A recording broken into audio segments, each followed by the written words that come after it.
All right. It's the O&A virus spreading across America. Thanks for checking us out today. Greatly appreciate it. Kind of just warming up. We have Bill Burr coming in, sitting in for Jim Norton today. Hopefully we'll hear from little Jimmy Norton later on in the program. He's snoozing. You know how nice the weather is down there? He's got the life, I'll tell you. Oh. He can do the show whenever he wants. And then he takes off to all these cool places and does comedy, and then he comes back, and it's great. Although I was watching TV in the hotel, Opie. Big plasma TV they have there at the Four Seasons. And I was watching the weather, and I saw Miami area, major, thunderstorms and really sick weather, and all I was thinking is Jimmy flying into there.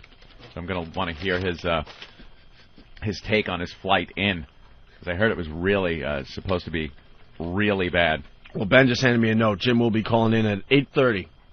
8:30 we can expect the Jimmy call? Yeah, so. And then I was watching the Discovery Channel, or one of those goddamn channels. Maybe National Geographic Channel. Yeah. And they have this show that I love, but I hate. I love it, hate it. Same time, because I'm very interested in it. It's the Air Disasters. It's a show like Seconds to Disaster or one of those things. And they take you through an airliner crash.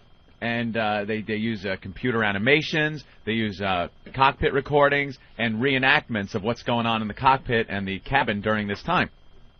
And then they take you step by step through what went wrong on this flight and why the plane crashed and what they're doing to prevent it from happening again. And I love these shows. That. I can't get enough, but I hate watching them because they scare the shit out of you if you're flying around a lot. How which long? We are these days. How long do you live through that? That's all I need to know. These people, it wasn't that bad. I've seen some shows where, it's an hour of them flying this plane out of control before it crashes. But this one, I think they knew about 20 seconds in advance, so not too bad. 20 seconds. 20 seconds knowing you're going to die? 20 seconds. Here's the scenario. This is a horror. Go ahead. They take off from Peru. It's a 757. They all of a sudden have no altitude readings, no airspeed readings, and alarms are going off in the cockpit like crazy. They don't know how fast they're going, so they don't know if the plane's ready to stall, or they're getting an overspeed warning, which means the plane's going too fast and you're going to rip some wings off and whatnot. They had no clue. You're either going too slow, you're going to fall out of the sky, too fast, your plane's going to rip apart. They don't know. They don't know if they're climbing or they're descending. Come on. At any given time. It's pitch black. They're over the ocean. So they don't even have reference on the ground. And the pilots are really getting shaken up, and alarms that they can't shut off for everything. They're getting rudder alarms, and everything is just going wrong on this flight. So they try to turn around and come back to the airport. The tower is now telling this plane their altitude, thinking it's through the radar. But what the tower is telling him is the altitude based on what information the plane's sending him, which is bad information. So the tower's going, you're at 10,000 feet. Meanwhile, they're at 1,000 feet over the ocean. They show the computer animation of the plane just over the water. Oh, my God. And these people think they got 9,000 feet of play between them and the water. Meanwhile, they're up 1,000 feet. So they start getting a stall warning, but the guy's saying, we can't be stalling. We're going fast enough. The guy in the tower's telling us our speed. Meanwhile, they're going too slow. The plane skims the water. Oh, my The pilots now on the recording are going, power, power. They're trying to get enough juice to get the plane to climb. They try, wing hits, wham! Everyone dead. Everyone dead. Boom. So between the time the plane skimmed the water till the time it crashed, it was about 20 seconds, and that's when everybody in the back knew. You look out your window and you see a wave runner next to you. Hi. you don't have the altitude. Then they go through what happened. You know what happened? You know what caused about 80 people to perish in this plane crash? Please say cell phone. No, it wasn't a cell phone. I know, really, right? I don't believe that garbage, by the way. Turn off all the electronic equipment. Why? Yeah. I've never heard of a crash because someone had their cell phone on. And if the reality is that the cell phones are going to mess it up, do you really want to trust your passengers that much? No. Because there's always one idiot, and I'm one of them. I go to the bathroom, and I turn my cell phone on because I want to know what time it is. to try to figure out how much longer we got to go. I do it all the time. They would collect the cell phones at the door. If it was that dangerous. Shut them off, right. Put them in a lead box. Of course or they something. would. Of course they would. I'm turning on my Trio. Yeah. To get a game of solitaire in. But then, as soon as you turn on the Trio, it's feeding all sorts of information if it can get some kind of signal. Yeah, and people don't turn their phones off. A lot of times they just don't use them, but they're still on and they're emitting signals. Yeah, enough with turning off all that equipment, because if it was that important, you would just you would collect all that stuff. But go ahead. Sorry, Anthony. So here's what caused the crash after this whole thing. Apparently, there are these openings in the plane that use air pressure to determine airspeed and altitude and other readings on the plane.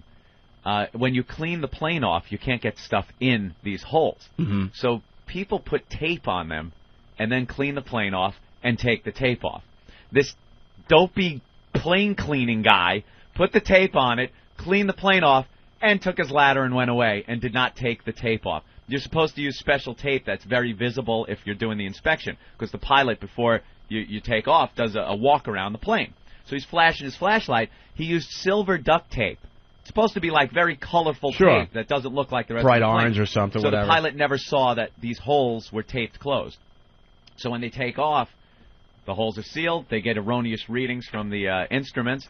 And the pilots were very distracted by the alarms going off and should have done things that they didn't do or did things they shouldn't have done. And the bottom line is a bunch of people get killed in a plane crash. Where were they going? Not sure. Into the ocean is where they ended up, though. That's about it. But I've watched so many of these shows, and it petrifies me. And I try to rationalize it and think, this is a good show because it shows what went wrong and it'll never happen again because blah, blah, blah, blah, blah. But when I get on a plane next time, I'll be like, I sure hope there's no tape over those holes. And that's the problem, They say that flying is so safe, and it is. I know, and it's safer than getting in your car and stuff. But but you don't have shows on TV talking about all the car crashes out there to the point where you'd be nervous about driving. All the stupid little things that could happen while you're in your car. He was adjusting his radio as he came up to the intersection. Right. We'll be back to show you what happened. Nothing. He tried to get through that yellow light.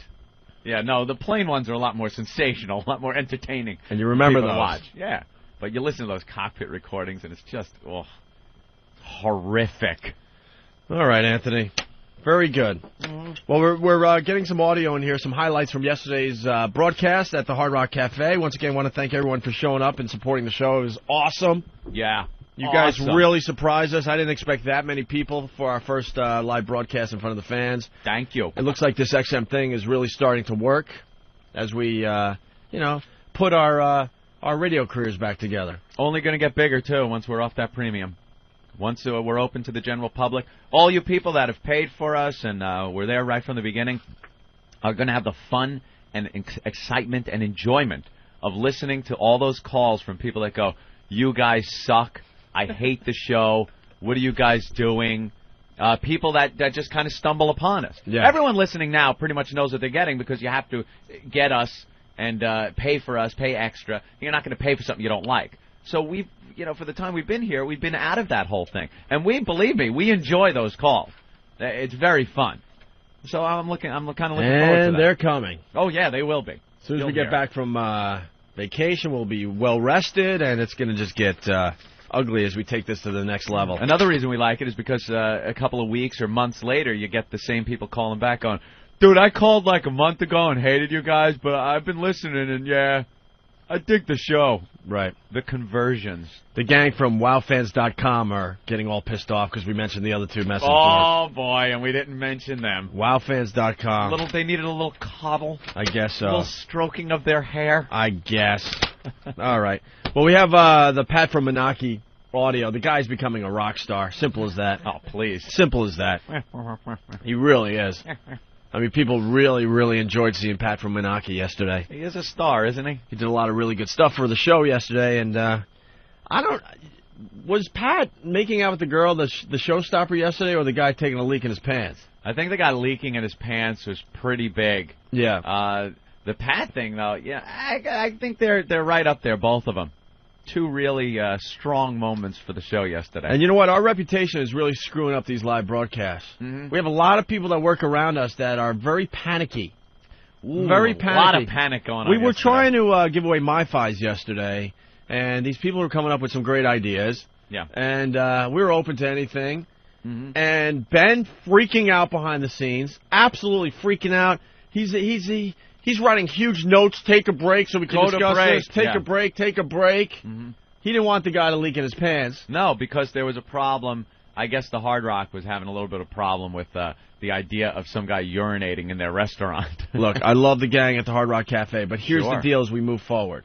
Mm-hmm. You're going to make a lot of money from the O&A fans because they are all alcoholics. Right. I mean, they were bragging how much money they made at the bar yesterday. Drunks. It was completely ridiculous how much money they made yesterday during our live broadcast. But here's the deal, because we got a lot of establishments listening and stuff. You're going to have to deal with a little debauchery still. Yeah. You know, if we had it Ben's way and Jim Norton's way, we'll get into this in a second. Yeah. Yesterday would have been a PG show. It would have been for everybody. One of those any radio shows, show up and do something, and we get what's the strangest object you brought with you today? Right. Go dig into your pocket. That isn't what the show's all about. No, we understand we have a tendency of blowing ourselves up and stuff, but we got to keep it in perspective here. You could see the perspective with the fact that even I was against the guy swallowing the knife. Now, Opie, the lunatic that he is, had no problem with a guy shoving a knife down his throat. I had no problem at all. The guy said he was a sword swallower. I don't care. But then when the guy came up with the cane, and then he was the guy that we've had on the show that likes to do surgery on himself. Yeah. I could tell, all right, this isn't a good idea. He wanted to put a butter knife down his throat like a sword swallower and then pull it back out. Now, if you've seen butter knives, they're butter knives, but they have serrations on them. Yeah. The idea of this guy sticking it down his throat, I all of a sudden have these visions of the future a little bit. Okay. Believe me, our careers together has given me this I don't know, it's like this foresight I have, Opie. I'm able to look into the future and see our demise right there in front of us. Well, the funny thing is, we have been telling everyone that we've been at this 10 years now, you and I. 10 years we started, 10 years ago. But we've only been doing radio together 7.5 of those years. That's because we spent a little time off because of things just like that. Right. So I pictured the guy coming up on stage. I had a clear vision of him shoving the knife down his throat, his eyes kind of looking panicked, him trying to get the knife out, blood splurting out his mouth, him laying on the stage as the EMS guys come over and announce that he is indeed dead on the stage. And then me and you looking at each other going, oh, my God. A guy died doing a stunt on the show, the news picking up on it. I ran through this in a matter of seconds, this whole scenario, and decided, no, I will not let this happen. Well, not this time. I thought it was a good idea. I looked at the EMTs. They gave a thumbs up. Of course, they want action, those guys. They're insane. The problem I had was no one was willing to explore the idea. Jim Norton started panicking immediately. Ben started panicking immediately, holding up these signs, take a break so we can discuss this. Yeah. And I was thinking, when did Norton become the voice of reason on this show? The voice of reason is Jimmy Norton. Do you hear the crap he says every day? He has no problems talking about dead fetuses and girls dumping on his chest and in his mouth possibly, and a little tinkle drinking. Yeah. I mean, he has no problem. I didn't like the bit the other day where the guy was banging the chick up the butt and then she gave him oral. Oh, you didn't like that? Well, then when it got to the point where the guy's yelling and screaming that he has crap on his fingers, I'm like, was a little much. I'm like, oh God, I mean, I know we're gonna go there every once in a while, but to me that's not one of my favorite things to do on this radio show. Sure. But Jim just thinks it's like, the greatest thing that's ever been on radio. Yeah. And that's the point I want to make. It's weird, on a daily basis, the stuff he enjoys to do and stuff. And he's got his fans and we like him. Don't read into this. Yeah. All I'm trying to say is then we go to this live broadcast and he's the one that wants to put a stop on everything. Yeah, well, the knife thing I can understand because but he didn't want the guy taking a leak. Yeah, the guy taking a leak. And then I don't think he wanted the guy to drink the urine. Yeah, that's another one that's a little odd because it's a bodily fluid. Yeah, but I've done my research on this, Anthony. I read a book once. Robert Fulgham, remember him, I think? Or Fulham? Yeah. Remember everything you learned in kindergarten or whatever? And then he had a couple other follow-up books, and one of them was a whole clock. One of them was a whole chapter on drinking urine and how safe it is, and actually how good it is for you. Really? Don't take my word for it. Don't start drinking your urine. But you heard it, folks. You heard it here. But he had a whole chapter. Chug. Had a whole chapter. Yeah. How there's a lot of minerals and a lot of vitamins. Sure there is. That weren't used in Plenty your body. Of vitamins. So you could get it right back in you there for a second dose. So I'm thinking, I did my research on the whole urine thing. Jimmy just wanted to save it all for himself. Right. But he was panicking. I'm like, this cannot be the same guy that goes through what he does on a daily basis on the radio show. Yeah. And then I'm looking at Anthony, and Anthony and I were on the same level. I'm like, what the hell's going on around us? Yeah, I saw out of my peripheral vision because I insisted I was not going to look at anybody from the Hard Rock. I was not going to look at Ben. I was not going to look at Steve. I was looking at Opie, and I was looking straight ahead. Right. Because, like you said, people were panicking and trying to wave to us to get us not to have the guy pee in his pants. And we've been doing this a long time. I know we could have gotten away with the guy taking a leak in his pants. You know why? Because a lot of people had a misconception that he was going to pull it out and, take a whiz on the floor or something. No, it's all self-contained in his pants. That's where people aren't thinking around us, because what's the beauty in that bit? That's the nothing. Beauty in the bit is a guy, and all of a sudden you're looking at his jeans and you watch it get, dark. Yeah, you watch it. That's where the gag is, and that's where it's funny. A guy just taking his junk out and leaking all over the place. What's that? It's not fun. You see that in the bathroom. It's a lot funnier if you're just staring at his jeans as it gets darker. Yeah. That's all we're going to do. Mm-hmm. And the whole crowd was. They were staring at the front of his pants, and you could tell. We couldn't see the front of him because he was standing in front of us. But we knew exactly when you saw that urine become visible on the front of his pants because the crowd just lost it. Yeah, the video is going to be up on FoundryMusic.com, OpieandAnthony.com later today. And throughout the weekend, there'll be a lot of video going up on all the sites and a lot more pictures going up on all the sites. So, keep checking in on that front. And, and then the Hard Rock didn't want girls flashing. Yeah, there's something like... girls are allowed. They are allowed to flash. Yeah. They just are. Relax with the flashing. Girls are allowed to flash. Yeah. And then they're like, well, but we serve booze, so then, then there's a whole, whatever. Yeah, ordinance against that. No, there's not. They're not paying to see the boobs. Or it's not like a topless place or something. Don't worry about it. Thanks to the stupid women's groups out there, they have determined that the breast is actually not a sexual organ, Anthony. There you go. And that's why girls are allowed to flash if they feel like it, because a guy could go around a bar topless, so can a girl if she really wants to. Girl could walk around the streets of New York without a top on. Exactly. So I knew we could do that. And they're like, no, they're serving booze, so no flashing. What? Don't worry about it. The cops that were in there, they would have loved to have seen some tits on the stage. Don't worry about the cops.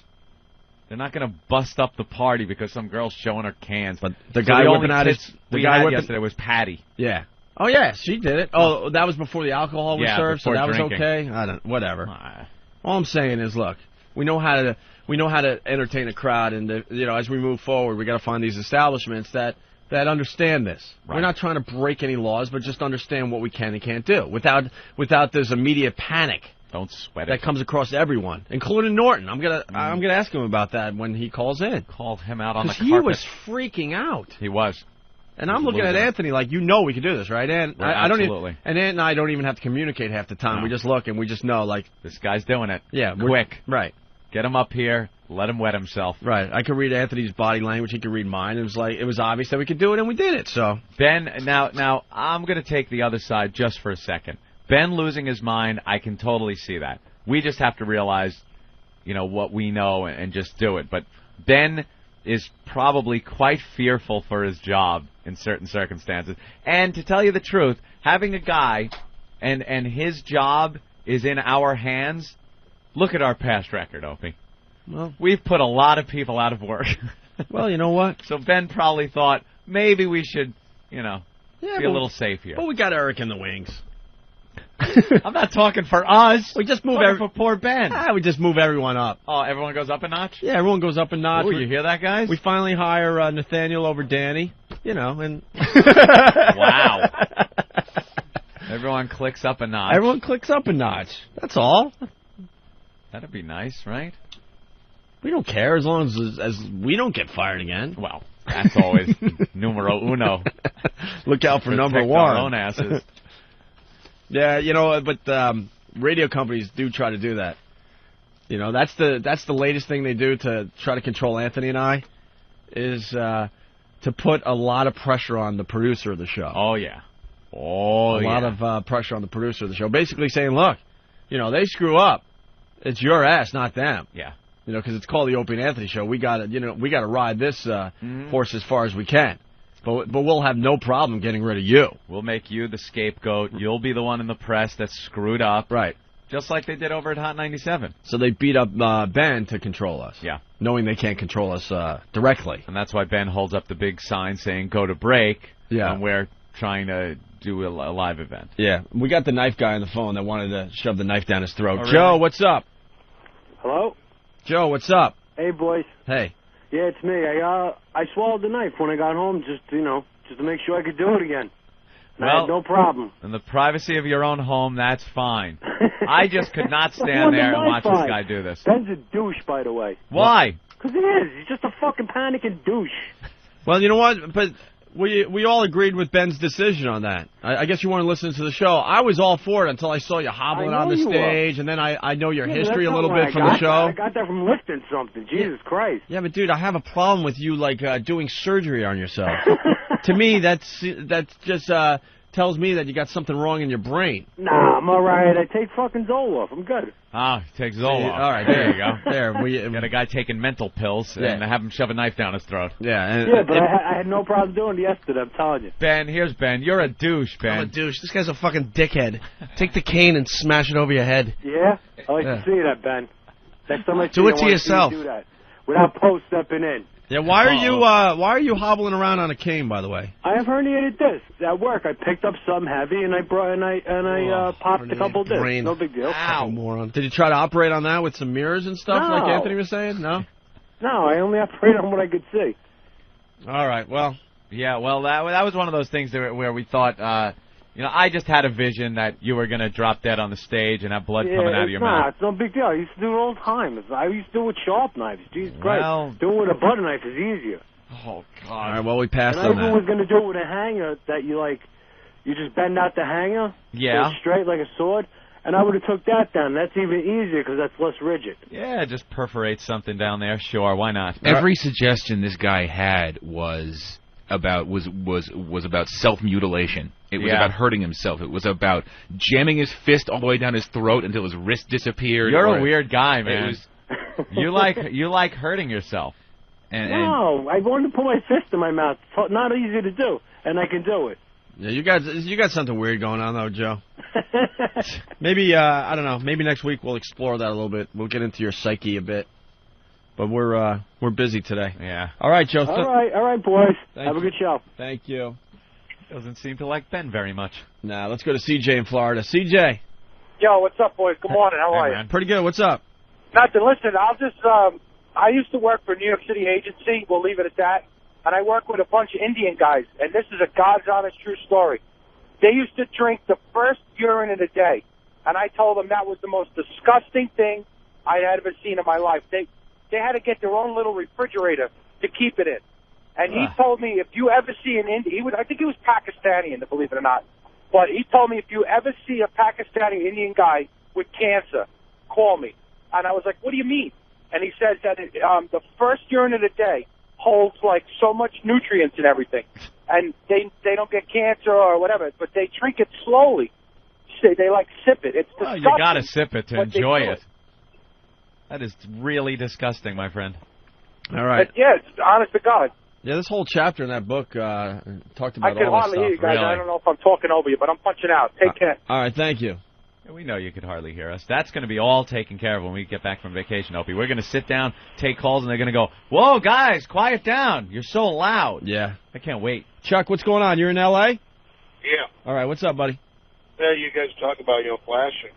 Indecent exposure, it means only showing reproductive organs.